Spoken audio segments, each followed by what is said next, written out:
All right, listen, does anybody else have any sort of parting thoughts, questions, comments, anything that they want to share? Was this helpful? Did you guys, hopefully you made some contacts, you got to meet and hear from some new folks, but I want to kind of open it up to the floor to let anybody else share what they want to share, and then we'll wrap it up pretty soon. So Gerard, I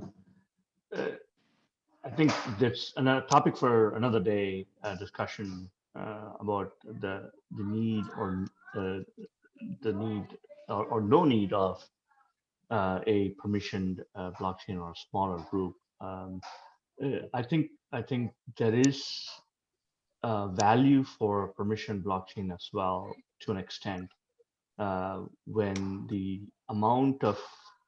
number of participants are small, but still there is lack of trust.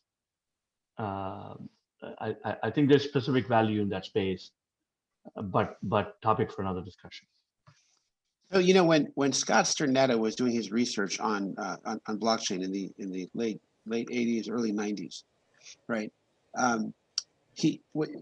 They were trying to solve this problem about how could you ensure the validity of a digital record. Since anybody can go in and change a digital record, how do you know that it's authentic? And they tried and they tried, they couldn't solve it. And so because the problem was that if you had two people involved in a transaction, you'd need a third person essentially to validate that the transaction was true and correct. But that's correct. But one of those parties could be in collusion with that third party. So you'd need a fourth party to validate that there wasn't a collusion, right? But those three parties could be in collusion, right? And then so you need a fourth and a fifth and a sixth, and the problem just expands exponentially, right? Yep. And so he was having dinner. He was having dinner at a little restaurant in New York with his wife, Marcia, and this thought popped into his head, and he said, "When enough people are involved in the collusion, it's no longer collusion; it's consensus."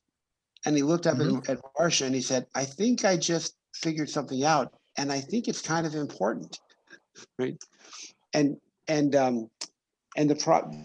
My problem with small permissioned blockchain networks, and I understand that we might have to go through that, just like we had to go through 8-track tapes to get to streaming, right? We had to go through records and cassette tapes and 8 tracks, and right, it's all part of the maturity, the evolution of the technology.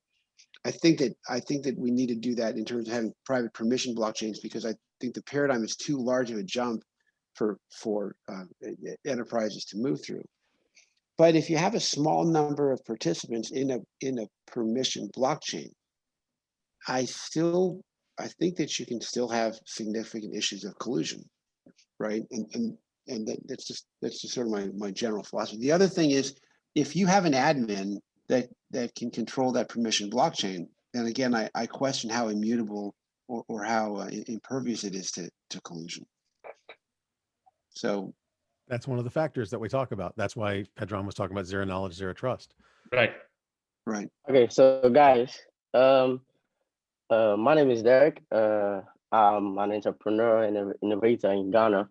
So I would like to contribute to what we are saying about how to attain that level of trust during the supply chain of the logistics industry.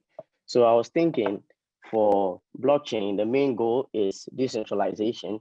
So if we could pick a number of stakeholders and a number of consumers and combine these two to become special nodes, these two could verify transactions on the network, and they could check and balance each other so that we could reach that level of checks and balances.